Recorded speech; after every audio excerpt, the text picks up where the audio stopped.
floor and kiss my shoes. Get wet for me. Yes, master. That's fine. I think that's fine. So if a guy pays for my tab, I'm getting your attention. Girl in uniform. Oh, me like it. Oh, look at that. Got blue hair. Oh, so nice on her. Oh yeah, there we go. Ooh, you can treat me anytime, girl.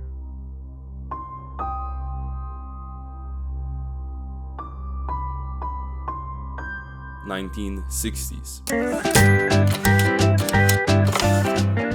The 1960s were a decade of radical change, marked by the civil rights movement, feminist movements, environmental awareness, iconic music, and social activism. However, there was one change that would impact not only the United States, but the majority of the world too.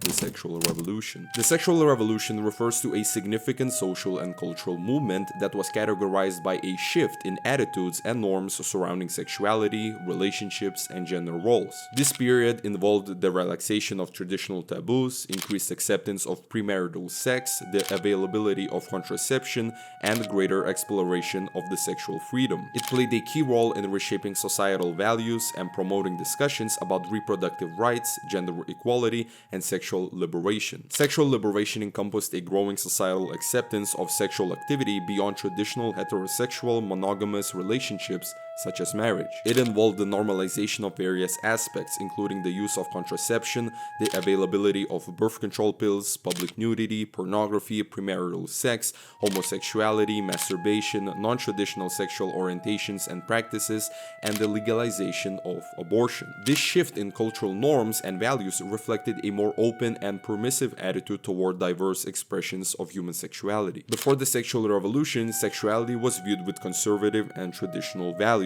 emphasizing moral and religious constraints, heteronormativity, meaning heterosexuality to be the norm, rigid gender roles, limited contraception, and social stigma. Nowadays, we see the impact of the sexual revolution in the way of casual hookup culture, modern dating platforms like Tinder, Bumble, etc., multiple partners and same-sex relationships, less motivation to marry or have children, and the decrease in traditional true love. I mentioned the words freedom and liberty in this short history lesson, so you would probably think that the sexual revolution has done nothing but good for the world and people. I mean, why get married to one partner for the rest of your life when you could have multiple partners and fulfill all of your sexual fantasies? Why be responsible for a kid when you can just abort him or her and continue living the free life? Or why should you even look for a partner when you already have all the porn in the world? Surely by now this sexual liberty has transformed all of us into better versions of ourselves and gave us true freedom. Well, I'm here to tell you that the sexual revolution should have been called the sexual degeneracy.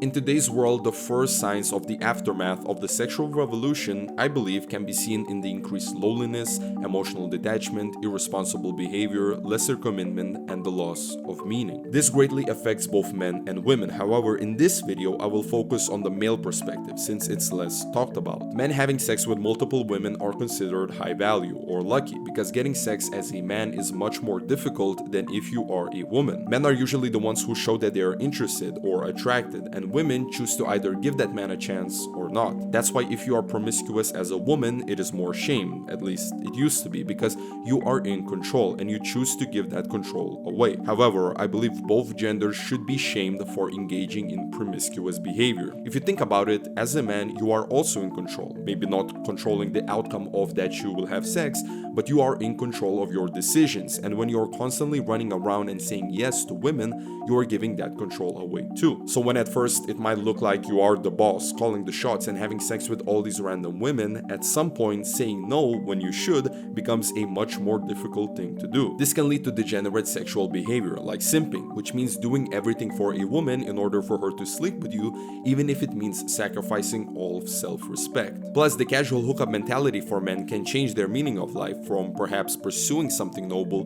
to holding sex as the highest ideal. Having sex is extremely pleasurable and a huge power of attraction attraction for a man, and having sex with many different partners falsely validates man's biological reproduction purpose. So this short-term drive can take precedence instead of pursuing something actually meaningful, like important work, a healthy relationship, building skills, or creating a family. If you are a man and you understand that chasing one-night stands or short-term relationships is harmful to you, you might be thinking, what can one start doing in order to change this area of their life in a positive way? Well, here it is.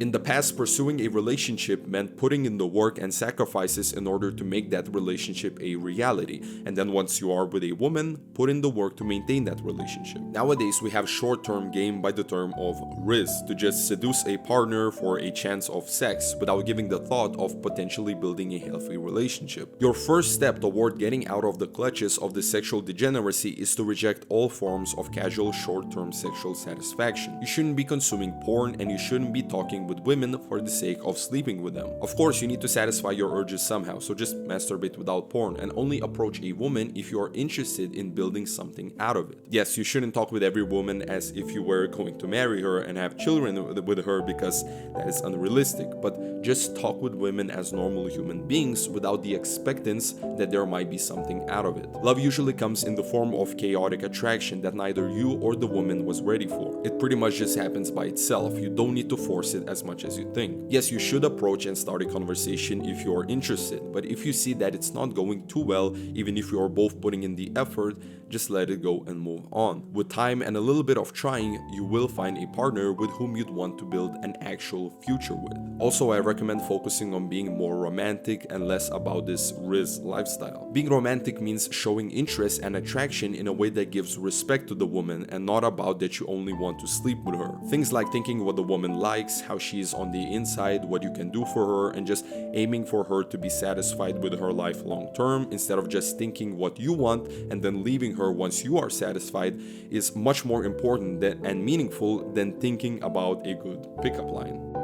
With all of that said, nothing matters if you're not focusing on improving yourself first and only then bringing another person into your life. Are you interested in knowing how you can start building yourself in order to get into a meaningful relationship and have a good life? Trust me, watch this video. Guys, since my last couple of videos, the non-subscribe percentage went from 96.8% to 95.6%, and now 4.5% of all of my viewers are subscribed. So if you like this video, consider subscribing, and let's get that 4.5 to 5%. Also, a lot of you are still not in our Discord community, so make sure to join the description down below and let's improve together. Please leave a like on this video, and if you enjoy my content, consider supporting it on PayPal or Patreon. That's pretty much it. Thank you very much for watching, and remember, meaning is always above pleasure.